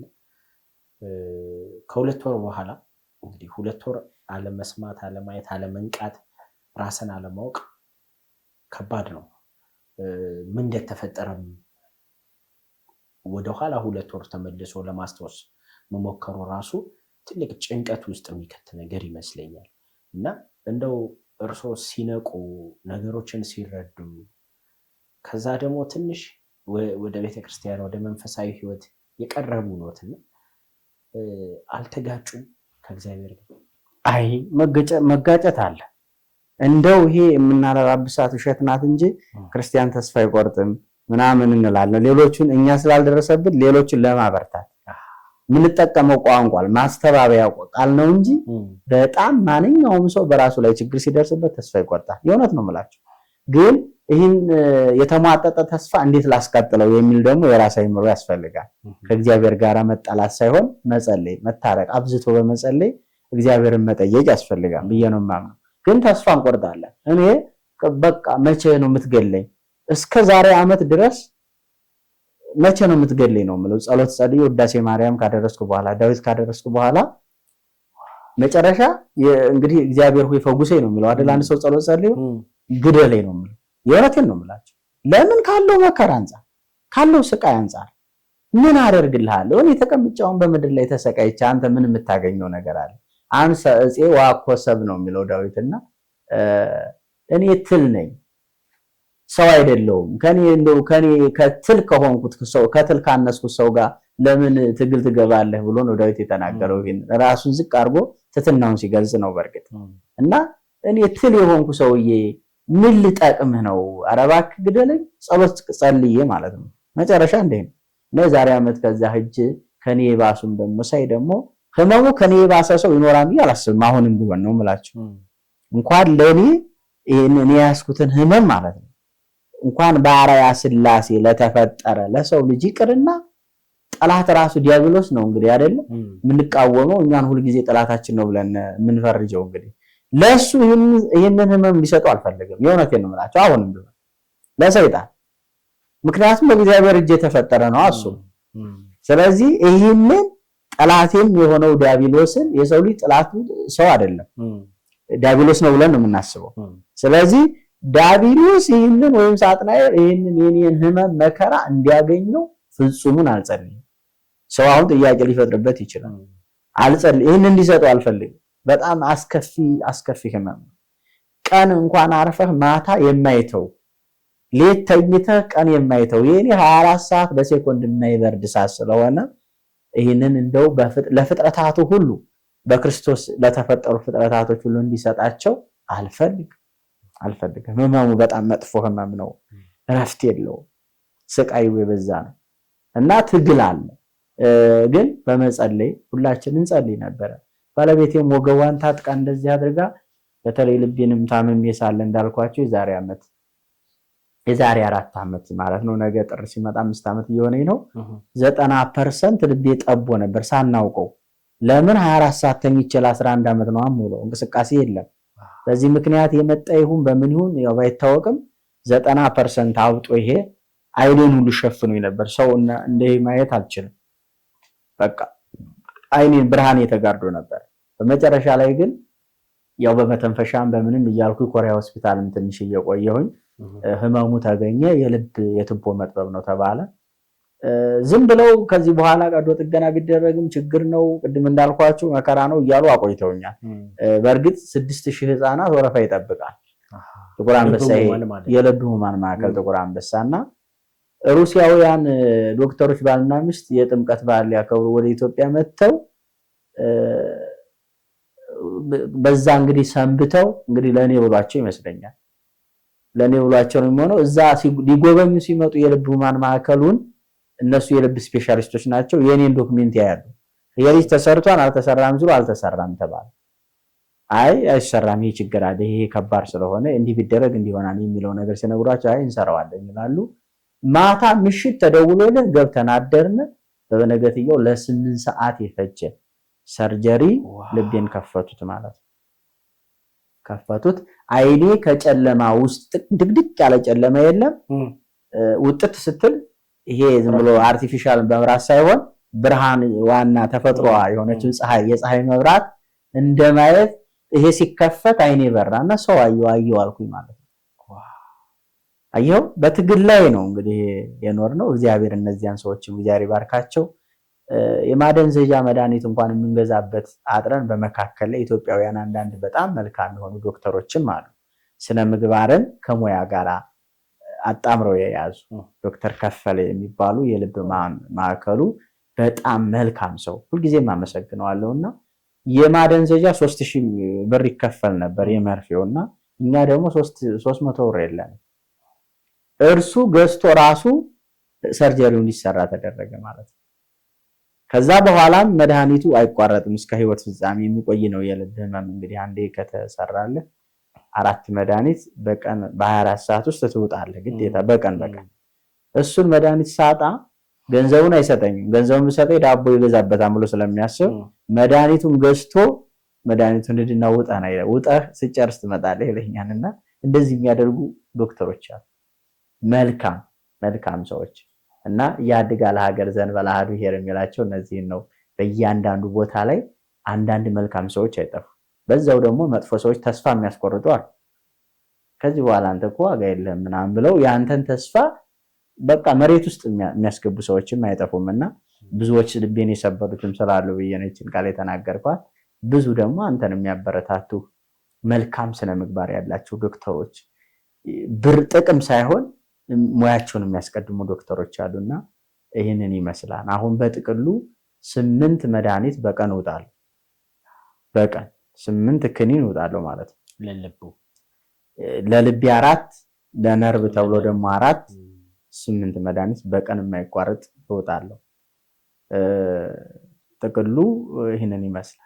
መምህር እንደው እስቲ ባለቤቶትም አለች እሷንም እንጥራና አንዳንድ ጊዜ ምስጋና ለወዳጆች ስጦታ ነው፣ ክፍያ ነው። ምናልባት እሷን ብንጠይቃት ባለቤቶትን በእርግጠኝነት ግዴታ ነው የሚል አመለካከት ነው ቢኖራል። ግን ደግሞ ግዴታ እንዳልሆነ ያሳዩን ብዙ ዓለማዊ ሰዎች ደግሞ አሉ። ብዙ ሰዎች አሉ ዓለም ላይ ጥሎ መሄድ እንደሚቻል ያሳዩ። አብሮ ችግርን መጋፈጥ አለም ጥሎ መሄድ ሁለት ምርጫ ነው ያለው። ይሄኛው ምርጫ ትንሽ ይከብዳል። ይሄኛው ምርጫ አይደላም፣ አይመችም፣ ደስ አይልም፣ ምቾት የለውም። ያኛው እንግዲህ ከህሊና ጋር ስላለው ጉዳይ ነው እንጂ ጥያቄው ቢያንስ ለጊዜውም ቢሆን ከዚህ ጭንቀት ውስጥ ወጥቶ መኖር ይችላል ሰው ጥሎ ሄዶና የተዳራችሁ ሁኔታ ደግሞ በጣም የሚገርም ነው። እንግዲህ ፈቅደን ወደን ተጋባን ከሚባልበት ማህበረሰብ ውስጥ እንደዚህ ደግሞ በቤተሰብ የተደረገ ጋብቻ ለዚህ መስዋዕትነት ለዚህ ዋጋ መክፈል ሲደርስ ትልቅ እንትን አለው ብዬ አስባለሁ። እና እኛ እንደው ባለውለታ መመስገን አለበት፣ እንዲሁም ውለታ የተደረገለትም ሰው ማመስገን አለበት ብለን ስለምናስብ ባለቤቶትን ለጥራት ምናልባት እንግዲህ እርስዎ 2 ወር ሳያውቁ ደግሞ የኖሩበትን ዘመን እሷ ደግሞ ብዙ ነገር የምታስታውሳቸው የምታውቃቸው አደጋውም ሲደርስ እንግዲህ የተሰማት ስሜት ይኖራልና እሱን ደግሞ ከእሷ ጋር እንካፈላለን። መልካም። እንዴት ነሽ? እግዚአብሔር ይመስገን። እንተዋወቅ። እሺ፣ ወርቅ ይባላለሁ። እሺ፣ ከመምህር ጋር ብዙ አወራን። በጣም አስገራሚ የትዳር ህይወት፣ ብዙዎቻችን መጥፎ አይነት ወይም ደግሞ ይሄ ጥሩ አይደለም እንደዚህ መሆን የለበትም ብለን የምንወቅሰው አይነት የትዳር ስትመሰርቱ ትዳሩን የመሰረታችሁበት መንገድ ሰዎች በተለይ ከተማ ቀመስ የሆንን ሰዎች ሰልጥነናል ብለን የምናስብ ሰዎች ይሄማ የሰው ነፃነት ይጋፋል፣ ሰው ሳይተዋወቅ የምንልበት ግን ደግሞ ከመተዋወቅም በላይ ለተገባው ቃል ኪዳን እንደዚህ ደግሞ መቆም እንደሚቻልም ያሳየሽን እህት ነሽ እና በጣም እኔ በመጀመሪያ በምስጋና ብጀምር ደስ ይለኛል። እርግጥ ነው አንቺ ማድረግ ያለብሽን ነገር እያደረግሽ እንዳለሽ ነው የሚሰማሽ፣ ግን ደግሞ ሊያስተምሩን የወደዱ ሰዎች ሲኖሩ መመስገን አለባቸው እና እንደው ትንሽ ወደኋላ ልመልስሽ እና መምህርም እያወሩኝ ነበረ ከገጠር ከመጣሽ በኋላ አንቺ የእሳቸው ረዳት ነው የሆንሽው እሳቸው ሲሰሩ እና አደጋው በደረሰበት ጊዜ አንቺ እዛ ነበርሽ ወይስ እንዴት ነው የነበረው ሁኔታ? አስታውሽ? ነበርኩኝ። እሺ፣ አብረሻቸው ነበርሽ? አብሬ ነበርኩ። እሺ፣ ከዛ በኋላ እሳቸው 2 ወር አያውቁም እንግዲህ ራሳቸውን እና እሱን ጊዜ እስቲ አስታውሽን። እንግዲህ ብዙ ታሪክ አጫወቱንና ያቺ 2 ወር ግን የመጨረሻ እሳቸው የሚያውቁት ያዩትን ራዕይ ብቻ ነው እና በወቅቱ ምን እንዴት ነበረ? እንግዲህ ሰው ከ7ኛ ፎቅ ወድቀው ሊያውም ደግሞ ባለቤትሽ የሆነ ሰው ሲሆን ስሜቱ ከባድ ነው አይደል? ከባድ ነው በጣም። ሲወድቅ ጀርባው ነበር የተጎዳው፣ በጣም አብጦ ነበረ። እሱ ነው ኦፕራሲዮን ተሰርቶ ብረት የገባበት። በጣም ከባድ ነበር። በጣም በወቅቱ ከባድ ነበር። ማየቱ በራሱ ከብዳል በጣም። ቦታው ላይ ነበርሽ? አለሁኝ። መጀመሪያ ወዴት ነው ምንድን ነው ያደረግሽው? የቀን ሰራተኛ ነበረ። አንስቶ አምቡላንስ መጣ። ወደ ጤና ጣቢያ ነው የሄድነው። ከጤና ጣቢያ ወደ ጥቁር አንበሳ ነው የሄድነው። ከዛ እያለ ወደ ኮሬ ሆስፒታል 2 ወር እንግዲህ የተወሰነውም ደግሞ ቤት ውስጥ ሆስፒታል መቆየት ስላልተቻለ ቤት ውስጥ መተው 2 ወር ምንም ነገር አያስታውሱም፣ አያዩ፣ የሚሰሙት ነገር የለም፣ አያወሩም፣ ራሳቸውን አላወቁም 2 ወር ውስጥ እና በዛ ጊዜ ውስጥ ምንድን ነበር አንቺ ተስፋ የምታደርጊው ነገር? ምን አይነት ስሜት ውስጥ ነበረሽ? ያው ይሞታል ነው እንጂ ይድናል የሚል ተስፋ የለም። ሁሉም ይሞታል፣ መጠባበቅ፣ ነፍሱን እየተጠባበቅን ነው ያለነው። እንደዚህ ይቆያል አላልንም። ሲነቁ ራዕይ አይቻለሁ ብለው አወሩ እና እየነገሩኝ ነበረ። ቤት ውስጥ የነበረ ቤተሰብ አይ እንደው ጭንቀት ነው ጭንቆት ነው እያሉኝ ነበር አሉኝና አንቺ እንደዛ ሲሉሽ ወንዱ ልጅ የመጀመሪያ ልጃችሁ ነው? ሁለተኛ ልጃችሁ ነው? እንደዛ ሲሉሽ እንደው አንቺ ምን ተሰማሽ? እኔ ደስ ነው ያለኝ፣ በቃ ደስ ነው ያለኝ። ግን አብሮና አጠገባችን ያለ ሰው አይ ተስፋ የመቁረጥ ነው ጥላኝ ትሄዳለች ተብሎ ነው ምናምን ያሉት። ግን በወቅቱ ጻፊልኝ ጽፈሽ ያዥልኝ ሲለኝ ጽፌ ያዝኩኝ።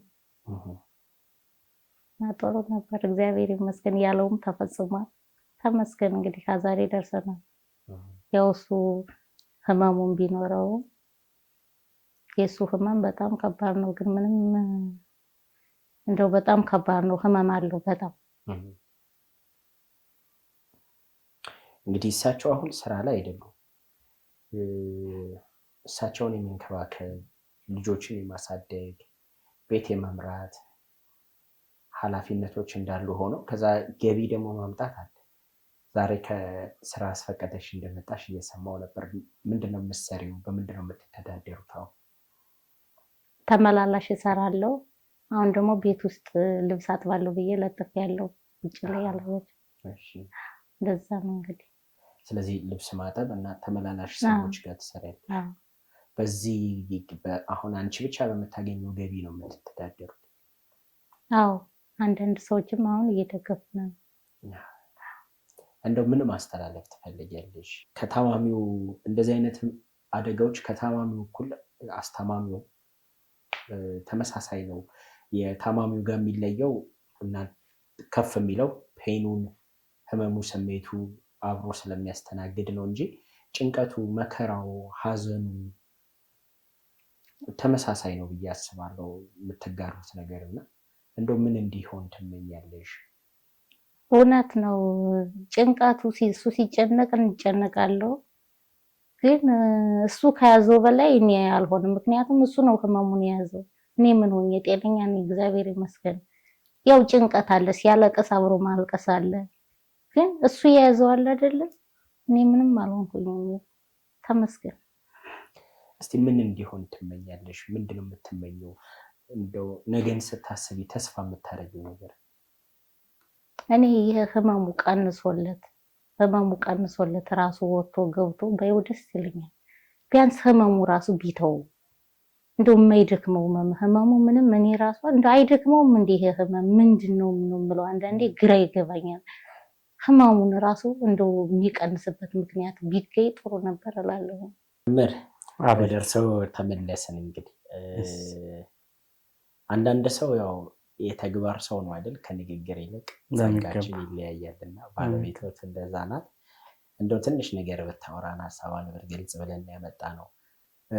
በእርስዎ ህይወት ውስጥ እንግዲህ ለመመስገን ትልቁን ቦታ የሚይዘው እግዚአብሔር እንደሆነ አውቃለሁ። እንደው ግን ከእግዚአብሔር ደግሞ እግዚአብሔር በሰዎች ላይ አድሮ ብዙ ስራ ይሰራልና ከእግዚአብሔር ቀጥሎ ብዙ ባለውለታዎች አሉ እርስዎ ህይወት ውስጥ። ከነዛ መካከል እንግዲህ ዛሬ አጠገባችንም ያለችው እህታችን እርስዎ ባለቤት ናትና እንደው ስለ መመሰጋገን ብዙ ልምዱ የለንም። እንደ ማህበረሰብ ላረጉልን ነገር ማመስገን ልምዱ የለንም። ላልተደረገልን ነገር መውቀስ ላይ እንቸኩላለን። ቅድም ስናወራ እንዳልነው በትዳር መካከል እንደዚህ አይነት ችግር ሲፈጠር አብረው እንደዚህ በጽናት የቆሙ የትዳር አጋሮች እንዳሉ ሁሉ ጥለው የፈረጠጡ እየሸሹ ከችግር ጋር ለችግር የትዳር አጋራቸውን አጋፍጠው የሄዱ ሰዎች አሉ። እነዛ ሰዎች ዜና ሆነው ይመጣሉ። እንደ እርሶና እንደ ባለቤቱ አይነት ህይወት ደግሞ ለዜና ይርቃል። መልካም ነገር ከዜና ትንሽ ወጣ ይላልና እንደው ዛሬ ምናልባት ከዚህ በፊት አድርገው ይሁን አይሁን አላውቅም። ዛሬ ግን አደባባይ ላይ ነን ያለነው። እንደው አደባባይ ባለቤቶትን ሁለቴ ሶስቴ ስንደዋወል በስልክ ሲያመሰግኗት ስሰማ አንደበቶትም ማር ነው። እስቲ እሷም ቁጭ ብላለች፣ እኛም ስለ ምስጋና ቁጭ ብለን እንስማ። ስለ ባለቤቶት ስለ ትዳሮት ያሉትን ምስጋና ሀሳቦትን እንገር። መልካም። አሁን የሁል ጊዜ ነው የማመሰግናት እውነት ለመናገር አንዳንድ ጊዜ ደግሞ በቃል ማመስገኑም ጥሩ ነው። ጥሩ ስሜት ይፈጥራል ይመስለኛል። ይህንን ነገር ማንም ሊያደርግ አይችልም። 12 እንግዲህ ሊሆነን እኮ ይመስለኛል ይሄ መከራ ከወረደና 11 ዓመት አልፏል። ስለዚህ እኛ ያህል ስቃይ ሰው ሁሉ ሞልቶለት ሁሉ በእጁ ሆኖ ሰው በተልካሻ ምክንያት በቃይ ሲባባል በጣም ነው የማዝነው። የኛ ደግሞ ይሄ ሁሉ መከራ እየተጋፈጥን እያለን ሁሉን ነገር ችላ እኔ ጋር ይህን ያህል ጊዜ ማሳለፏ ሁልጊዜ እኔ ምንም አልከፍልሽም፣ ምንም የለኝም፣ ግን በልጆችሽ እግዚአብሔር ይካስሽ እያልኩ ሁልጊዜ ነው የማመሰግናትና የምመኝልሽ ትልቁ ነገር ሀብት አይደለም። ገንዘብ ለሰው ልጅ ያስፈልጋል። ገንዘብ አለመኖርም የሰው በታች ያደርጋል። በህመም ጊዜ የፈለግከው እንዳታደርግ ትሆናለህ፣ ትወሰናለህ። ግን ትልቁ ሀብታችን ደግሞ የሚሰሩ እጆችሽ እንዲባረኩ፣ የሚራመዱ እግሮችሽ፣ የሚያዩ አይኖችሽ፣ የሚሰሙ ጆሮችሽ ካሉሽ ባለሀብት ስለሆንሽ እነዚህን ነገር እግዚአብሔር እስከ መጨረሻው ድረስ ጠብቆ እንዲያቆይልሽ ነው የምጸልይላት። ሀብቶቿ እነዚህ ናቸው። ሙሉ ጤንነት ነው የሰው ልጅና ጤናዋን እንዲሰጣት እመኝላታለሁ። ሌላው ነገር ደግሞ ልጆቿ ለፍሬ በቅተው በእኔ ያጣችውን ማንነቷን በልጆቿ ደግሞ እንድታገኝ የዘወትር ጸሎቴ ነው። የእውነት ነው የምላቸው። በልጆች ተባርከው ደግሞ ለቁም ነገር በቅተው ወላጆቻቸውን ሲያገለግሉ ከዛም አልፎ ሀገርን ሲጠቅሙ ሲታይ በጣም ትልቅ ደስታ ነው የሚፈጥረውና በልጆችሽ መድኃኔዓለም ይካስ እችላለሁ። የኔ ምንም ነው ከዚህ በኋላ የኔ ምንም ላይኖር ይችላል። ጥቅምም አላደረኩላትም፣ ምንም ያገለግልኳት ነገርም የለምና እግዚአብሔር የሚያገለግል የሚያለብስ የሚያጎርስ የሚጦር ልጅ ይስጥሽ እላታለሁ። ትልቁ ነገር ይሄ ስለሆነ አሜን። በጣም ደስ የሚል ምስጋና ነው በእውነት።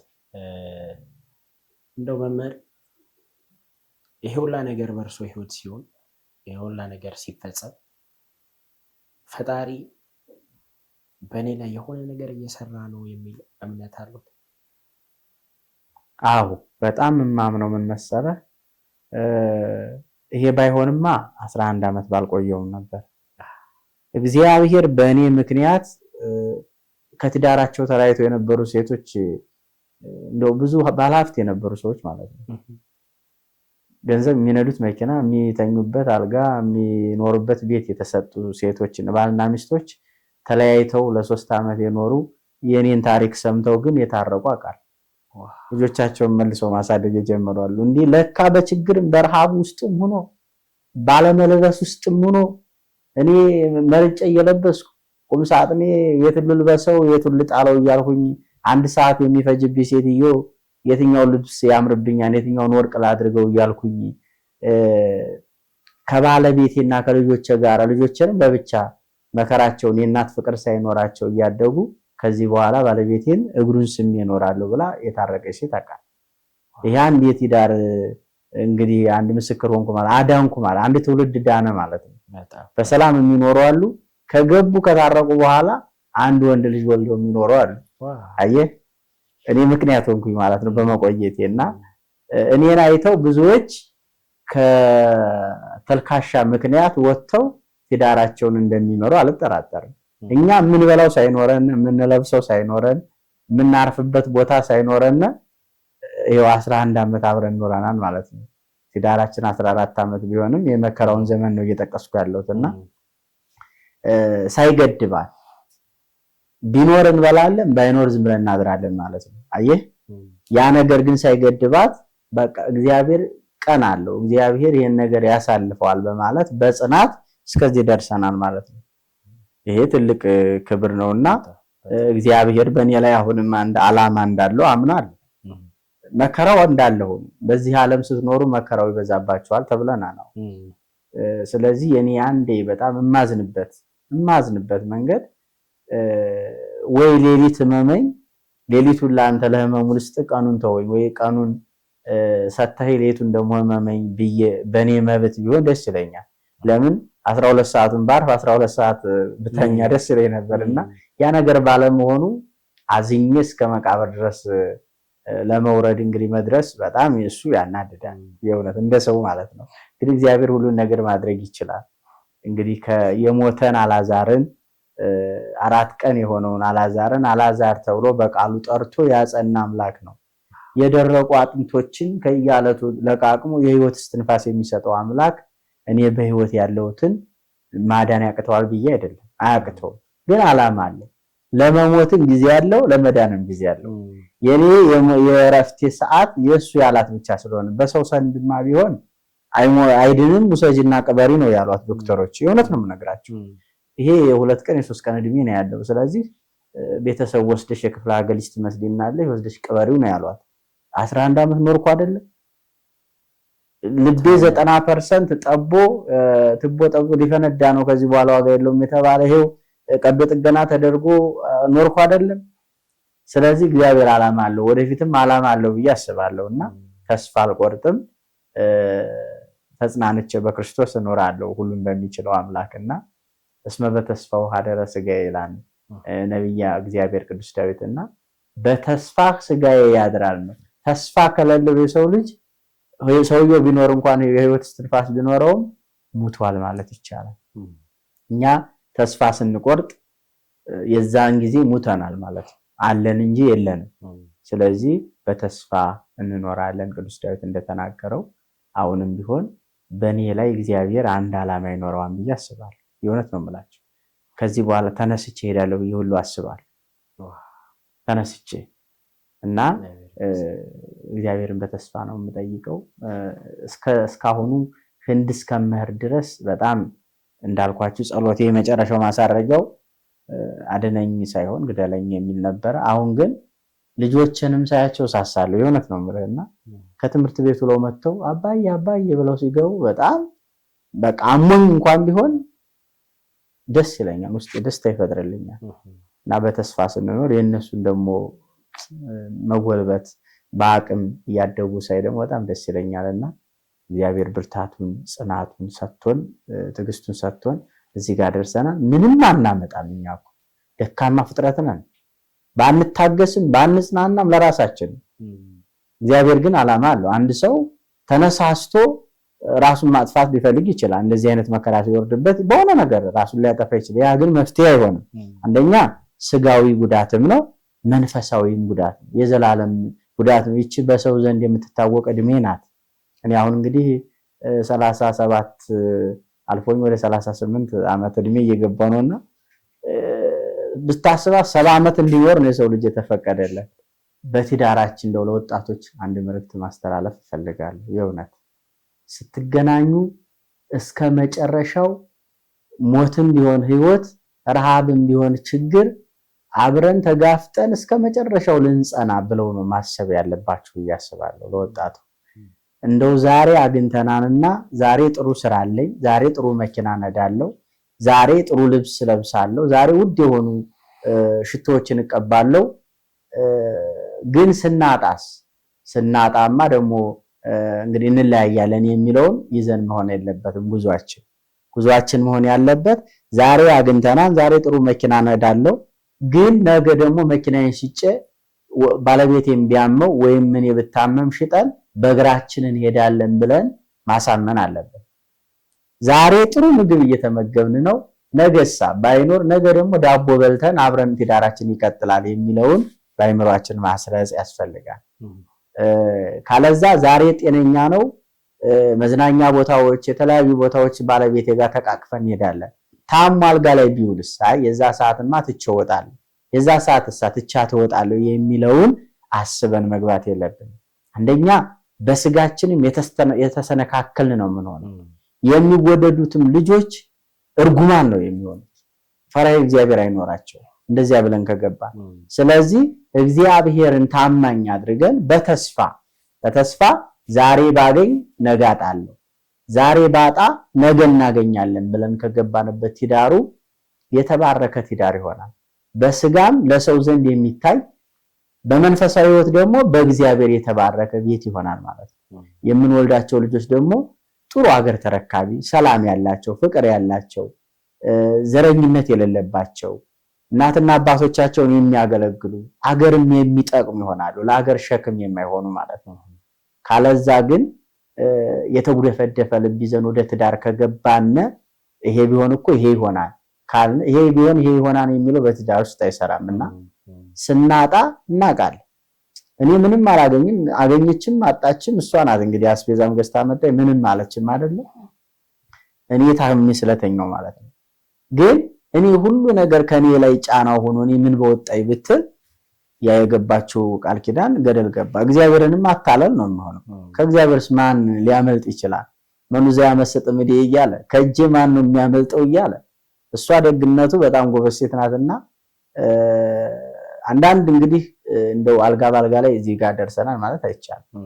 እንቅፋቶች ነበሩ በመካከል ላይ ግን እሷ ምንድነው የምትመልሰው የነበረው መልስ አይ አብረን ቁርስ በልተን ወተን እሱ ወደ ስራው ገብቶ እሱ እኔ ደግሞ ረዳቱኝ ያቀበልኩት እያለው የሱ አካል ከሰባተኛ ፎቅ ላይ መሬት ላይ ወርዶ እንደዚህ አካሉ ሲቆራረጥ አይቼ እኔ ብረት ለብሻለሁ እንዴ ነው ያለችው።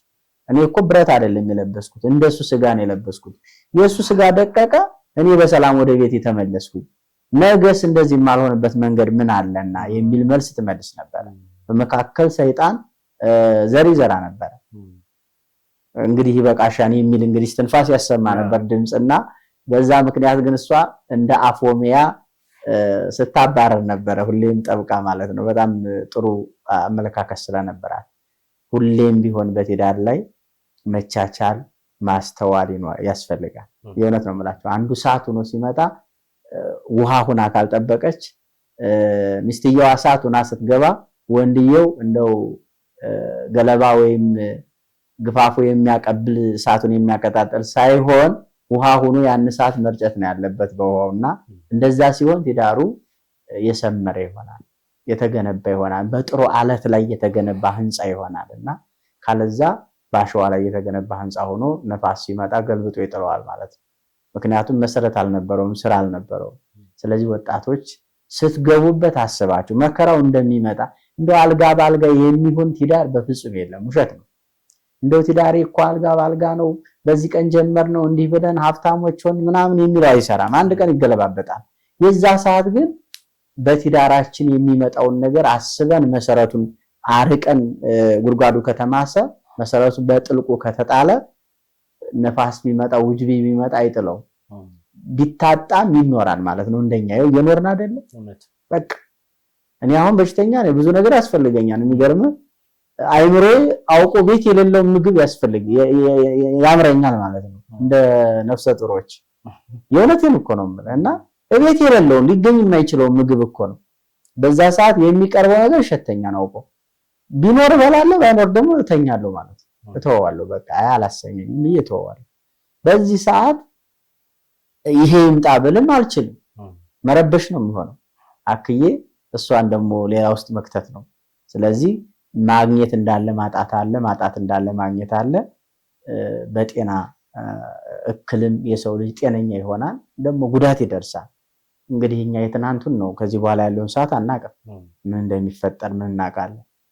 እስመ ኢያእምር ሰብእ ዘይመጽእ ላዕሌሁ ነው የሚለው ቅዱስ ዳዊትና ሰው በራሱ ላይ የሚመጣውን ነገር በፍጹም በቅጽበት የሚሆነውን ነገር ስለማናቅ ተመስገን እያልነ እስመ በተስፋሁ ሀደረ ስጋዬ፣ በተስፋ ስጋዬ ያድራል። በተስፋ መኖርን ብቻ መለማመድ ያስፈልጋል ማለት እወዳለሁ። በጣም በጣም እናመሰግናለን መምህር። እንደው ምክሮትንም ህይወት ታሪኮትንም ሰምተን ተምረናል። አሁን እንደው ማገዝ የሚለው ቃል ትንሽ ከባድ ነው የሚሆነው። ምክንያቱም ትምህርት ቤት ገብተን ስንማር ያው ከፍለን ነው አይደል የምንወጣው ለተማርንበት ነገር። ስለዚህ እርስዎ ብዙ ነገር ነው ያስተማሩን ዛሬ። የሁለታችሁ ትዳር ያስተማረን ብዙ ነገር ነው። የእርስዎ ህይወት ያስተማረን ብዙ ነገር ነው። በዛ ላይ የሃይማኖትም መምህር ስለሆኑ በደንብ እንደው ከዓለማዊውም ከመንፈሳዊውም እያጣቀሱ አስተምረውናል። $32,000 ብዙ ነው አሁን ባለው ሁኔታ። በተለይ ያንን ብር አግኝቶ ሕክምና ማስደረግ ብዙ ነው። ግን እንደው ጉዳዮት እኔም ጋር ሲደርስ በሰዎች አማካኝነት ሲመጣልኝ እንደው የበኩላችንን ጠብታ ብናደርግ ብለን የመጣ ነውና የአይቤክስ ሚዲያ ቤተሰቦች እንዲህ አይነት መረዳዳት፣ እንዲህ አይነት ድጋፎች ማድረግ የተለመደ ነውና መልእክቶትን እንደው እንዲያስተላልፉ በዚሁ አጋጣሚ እርስዎም ከራስዎት አንደበትም አሁን ቅድም እሷን እየጠየቅኩኝ ነበር። እንደው ምንድን ነው ተስፋ መታደጊው ምንድን ነው የምትመኘው እያልኩ ነበርና የእሷ ምኞት እርስዎ ህመሙ ቀንሶሎት ማየት፣ ከህመም ተፈውሰው ማየት ነውና የእርስዎ ምኞት ከዚህ አይወጣም። ግን እንደው በራስዎት አንደበት ደግሞ የመጨረሻ መልእክቶትን ማስተላለፍ የሚፈልጉትን መልእክት ይንገር። መልካም እንግዲህ በጣም የኢትዮጵያ ፍቅር ያለባቸው ፍቅራቸው አሁንም ያልቀዘቀዘባቸው በኢትዮጵያም ከሀገር ውጭም ያሉ በእውነት ሀገር ውጭም ያሉት ዘር፣ ቀለም፣ ሃይማኖት ሳይሉ የዛሬ ዓመት አንዲት ሙስሊም እንደው ታሪክ ጠቀስ አድርጌ ልንገራቸውና በእምነት ምንም የማንመሳሰል ያውም የሃይማኖት አባት ተብዬ የሃይማኖት መምህር ነኝና አንዲት ሙስሊም መታ ከቤት የነበርንበት ቦታ ወደ ታች ነበርና ሌሎች መተው እኔን የመሰሉ ሰዎች ወይም አይደለም የጠየቁኝ ግን በሃይማኖት ምንም የማንመሳሰለው አንዲት ሙስሊም እህታችን ስሟ ምንም እንዲነገር የማትፈልግ ቁስሌን ገልባ አይታ ብረቱ ያለበትን ቦታ ዳሳ በራሷ በሃይማኖት ጸልያ አዝና አልቅሳ አይኗን አፍሳ እንባዋን አብሳ ነው የወጣችው ከቤታችንና የበኩሏን አስተዋጽኦ አድርጋለች ሕክምና በርፍ ሰዓት በዛ ሰዓት። ስለዚህ ኢትዮጵያውያን ዘር፣ ቀለም፣ ሃይማኖት አይሉምና ከዚህ ህመም ብፈወስ ደስ ይለኛል። የእውነት የምላችሁ ትልቁ ነገር ለኔ ይሄ ስለሆነ አሁንም የተሻለ ህይወት ምልክት እዛ በመሄዴ ምልክት አግኝቻለሁ። 3 ሰዓት እየተኛው ነው ካልጋ ላይ እንዳየኝንን ወገቤን ታጥቄ የእግሬንም ይህንን ለብሼ ፊቴን ታጥቤ በመውጣቴ እግዚአብሔርን አመሰግናለሁ። አሁንስ ይሄ ህመም ስቃይና መከራ ደግሞ የምወጣበትን መንገድ ምንድነው ስል እንግዲህ መልእክቱን ዶክተሮች ባላቸው ችሎታ በደረሱበት ነግረውኛል። ሰርጀሪ በዚህና በዚህ ቢሰራ ህመሙ የሚቀንስበት መንገድ አለ፣ ሽንትም የምትቆጣጠርበት መንገድ ይኖራል ብለውኛል። እና ዳይፐር አንድ ዳይፐር አሁን 200 ብር ነው እየተሸጠ ያለውና በኢትዮጵያ እንደሚታወቀው ከባድ ነው። ዳይፐር በቀን 3 ዳይፐር ነው የሚጨርሰው። 3 ዳይፐር ሰብ እንግዲህ ሌሊት ግዴታ ፖፖ ምንም ጠጋ እያረኩ ምንም ስታገል ነው ማድረው። ሽንቴ ማቆም አይችልም በቃ መንጠባጠብ ስለሆነ ያን ነገር የሚሆን ከሆነ እንደው በገንዘብ የሚሆን ከሆነ ኢትዮጵያውያን ወገኖች አሁንም ቢሆን የዛሬ ዓመትም እንዲሁ ተባብረውኝ አሁን ደግሞ ማናት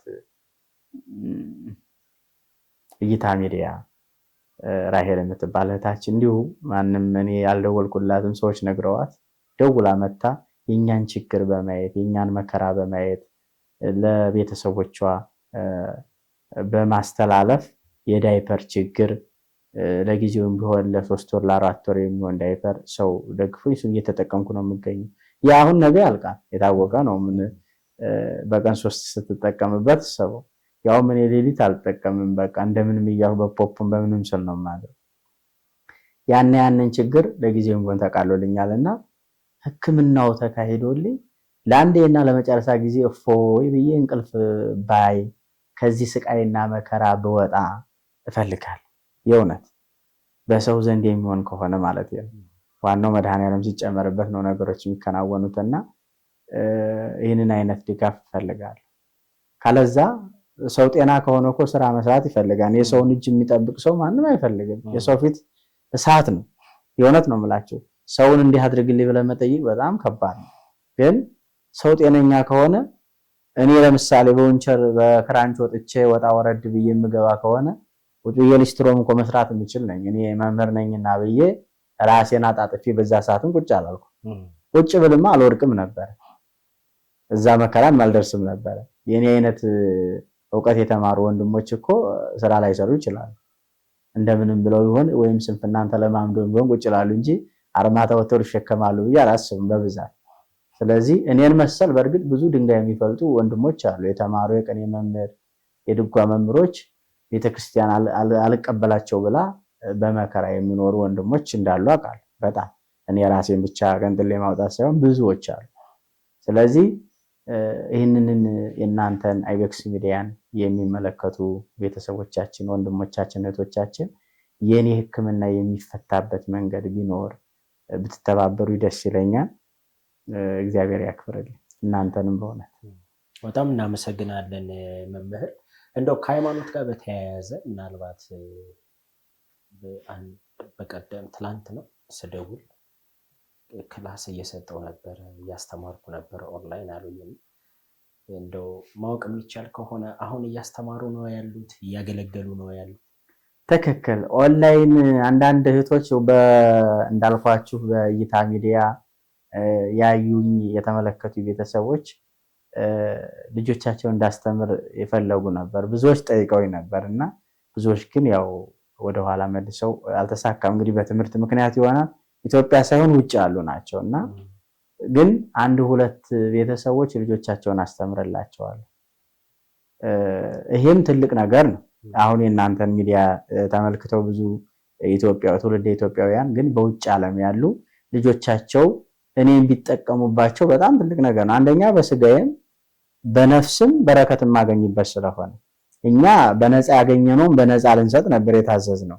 ምክንያቱም በድንግል ማርያም ስም የተማርነው ቁጠባ ወተን ተበድረን አይደለም። እንግዲህ የተማርነው እህል ሸምተን እንጀራ ጋግረን ሳይሆን እናቶቻችን የድንግል ማርያምን ስም ስንጠራ ቅድም እንዳልኳችሁ ከመግቢያ ላይ በሚሰጡን በሚዘከሩን ነገር ያለምንም ወጭ በእናቶቻችን ተሸፍኖ እንግዲህ ረሃቡም ጥሙም ቢኖር ሁሉን ነገር ችለን ተምረናል ማለት ነው እና ያን ያገኘነውን ግን እንዲያው በጸጋ ያገኛችሁትን እንዲያው ስጡ ነው፣ ያለ ደሞዝ ነው እንግዲህ ሐዋርያት እንዲያስተምሩ የታዘዙትና ደሞዝ እየተቀበሉ አይደለም ያስተማሩት። ግን ካለብኝ ችግርና መከራ አንጻር ብዙ ኢትዮጵያውያን ይህንን እድል እኔ መንቀሳቀስ ስለማልችል እንግዲህ 24 ሰዓት አልጋ ላይ ስለሆንኩኝ ልጆቻቸውን ቢያስተምሩ ውዳሴ ማርያም፣ ዜማ፣ ቅዳሴ ቢጠቀሙብኝ እድሉ መልካም። የእናንተን እንግዲህ ሚዲያ ተጠቅመው የሚያዩ ቤተሰቦቻችን አንደኛ በስጋም ለኔ ብዙ ድጋፍ መድኃኒት ልገዛበት እችላለሁ፣ ልጆች ላስተምርበት እችላለሁ። የኔ ልጆች ደግሞ ከነሱ ተቀብዬ ማለት ነው። እነሱም ደግሞ በመንፈሳዊ ህይወታቸው የጎለበቱ ይሆናሉ። አስተዳደጋቸውም ጥሩ ይሆናል ማለት ነው። እንግዲህ ከመንፈሳዊ ህይወት ጋር የተቆራኘ ህይወት መቼም አንድ ሰው ክርስቲያን ነው ወይም መንፈሳዊ ነው ያለ መልካም ስራን እንጂ መጥፎ ስራ እንዲሰራ አይችልም። ልጆቻቸውን በቤተክርስቲያን በመንፈሳዊ ህይወት ይጠነክሩላቸዋልና ቢማሩ ቢጠቀሙ እድሉን እላለሁ። አጋጣሚ ሆኖ ስደውል ስለሰማው ልክ ነው እያስተማርኩ ነበር ይሆናል ለሚፈልጉ ሰዎች እድል ይሆናል ስላሰብኩ ነው። መምህር ቤቶትን ከፍተው ስለተቀበሉኝ በጣም አመሰግናለሁ። እግዚአብሔር ያክብርልኝ። ተሽሎት ደህና ሆነው ወደ አገልግሎት ተመልሰው ደግሞ እንድናይ ፈጣሪ እንዲረዳ ሁሌም በጸሎት አስቦታለሁ። እግዚአብሔር ይስጥልን፣ እግዚአብሔር ያክብርልኝ። እኔም በእውነት ከልብ ነው የማመሰግነው። ስራችሁን አገልግሎታችሁን መድኃኔዓለም ክርስቶስ ይባርክላችሁ። ከዚህ በላይ ደግሞ ሚዲያችሁ አድጎ በዓለም ላይ ተደራሽ የሚሆንበትን ይፍጠርላችሁ ያለን መድኃኒት ክርስቶስ። ከምንም በላይ ግን ጤና ነው። ጤናችሁን ይስጣችሁ። ሰው ጤና ካለው ተራምዶ ወደ ውጭ ቢሆን ገንዘብ ቢያጣ አባዬ ዳቦ ግዛልኝ ቢለው ሊገዛለት ይችላል። በእውነት ኢትዮጵያውያን በዚህ አንታማምና መረዳዳቱ አለ። ጤና ከሌለ ግን እኔ እዚህ ጋር ማልወጣ ከሆነ ማን ያየኛል? እዚሁ ስለሞላ አልጋ ቤት ማንም አያየኝም። ያን ነገር እድል አላገኝም። ጤና ሂጄ ለምኜ ለመብላት እንኳንና ከምንም በላይ ጤናችሁን ይስጣችሁ። ጤና ካለ ሁሉ ነገር ይመጣል።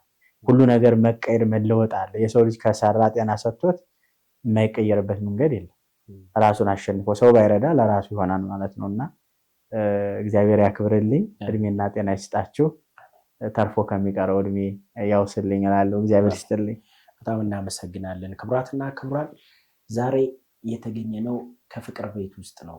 እዚህ ቤት ውስጥ በፍቅር ሁሉም ይኖራሉ። እዚህ ቤት ውስጥ በፍቅር ማንንም ሳይተው ችግሩንም ደስታውንም አብረው ያሳልፋሉ። ከነዚህ ባለትዳሮች ከነዚህ የሃይማኖት መምህር አባት ጋር ተገኝተን ያደረግነው ቆይታ ይህን ይመስል ነበረ።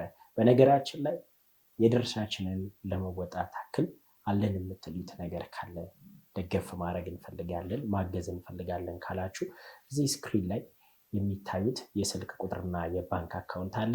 በዚህ የባንክ አካውንት ውስጥ ገቢ በማድረግ እንድታግዟቸው ደወል አድርጋችሁም ደግሞ እንዲሁ እንዴት ነው መምህር ብለው ብትጠይቁ እናንተም በረከትን የምታገኙበት ስራ ነው የሚሆነው።